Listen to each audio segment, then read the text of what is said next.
Hi Doc, ask ko lang po as a first time mom, okay lang po ba na yung baby ko na mag 2 years ay di masyadong kumakain ng rice and any solid food, mas naging dependent po kasi siya now sa gatas.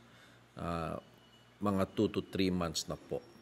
So, actually, very common scenario po ito, no? And very common worry ng mga parents. And most of the time, kasi kino-compare nila yung anak nila sa ibang mga bata na malakas na kumain ng rice. So, siyempre, being a Filipino, masyado tayong ano talaga, no? Parang dapat rice talaga, no? So, although tinatanong ko nga yung mga lola, tinitiis ko sometimes, na paano na lang yung mga Amerikano, Nay? Si Michael Jordan, hindi pa naman kumakain ng rice yan, bakit naging six-footer, di ba? So, pakisagot nga, sabi kong ganun. So, ang tagal nilang mag-isip. So, sinasabihan ako, ay, ano, Doc, meron naman silang, tinapay, sabi niya lang ganun. O di, magtinapay na lang tayo. Ay, hindi, magugutuman pa rin. So, ibig sabihin, talagang, para sa atin, rice is life talaga. No? Yun yung mindset natin, which is normal po kasi Pilipino naman po tayo.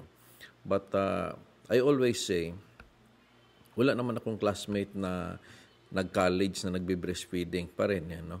Wala naman akong classmate nag-college na nagba-bottle feed pa rin. So eventually, itong mga nagmi-milk, no, they will eventually shift to rice pa rin. No? Dahil ganun nga talaga. Kaya lang, milk lover siya eh. Ngayon, kung titinan nyo nga ang lata, puno ng vitamins niya. Tingnan yung likod ng lata, kunwari, bottle. All the more, pag breast milk, siyempre, mas mataas yan. But siyempre, depende po yan sa ganong edad. Baka yung ibang mothers kasi naghinto na rin sa breastfeed at nag-shift na rin, which we understand.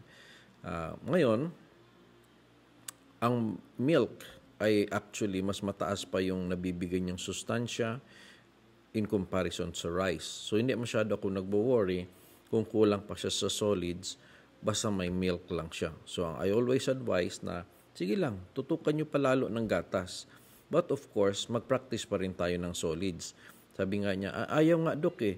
Kaya nga mag-practice. Ibig sabihin, wag nyo lang, wag lang na hindi mag-practice kasi paano din siya, paano siya ma-introduce into solids. Kahit konti man lang. No? Kahit isang subo, dalawang subo, kung wala tayong magawa, okay lang. Ayaw ko rin yung papagalitan ng baby. Kasi pag pinagalitan mo, maiisip niya na pag solid may pagalit. Pag milk, walang pagalit. So, mas i-prefer pa rin niya yung mas happy rather than doon sa may mga pagpapagalit. So, relax lang, no? Eventually po, mag-shift naman din yan, no? But, mali rin po yung sinasabing, ihinto mo na ang gatas para magugutuman, para kumain ng rice. Mali pa rin yun kasi, pag pinafast mo ang bata, siyempre yun pa yung love niya, no?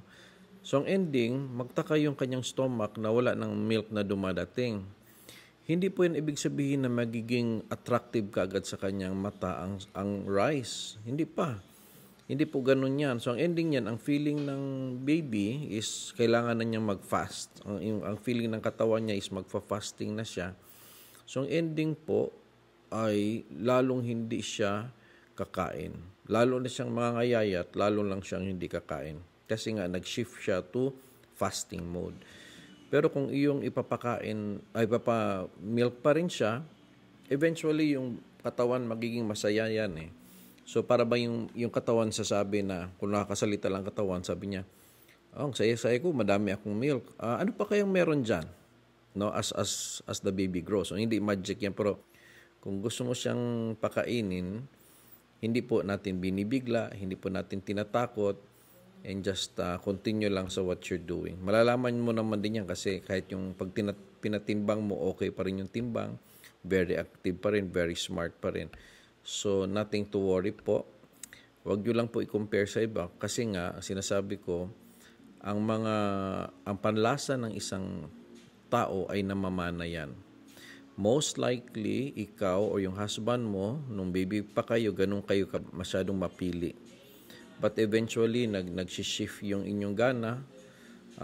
Lumaki tayo, kumakain na tayo ng normal. Just like presently. So, hindi niya kasalanan yun. So, pag i-compare mo sa iba, ibang anak yun eh. No? Ibang pinagmanahan na dila yun eh. But eventually, everyone will grow naman. No? So, don't worry. Mataas pa rin po ang sustansya ng gatas. And may konting practice lang. Para naman hindi niya makalimutan na kailangan din niya mag-adapt sa ating usual. Thank you po.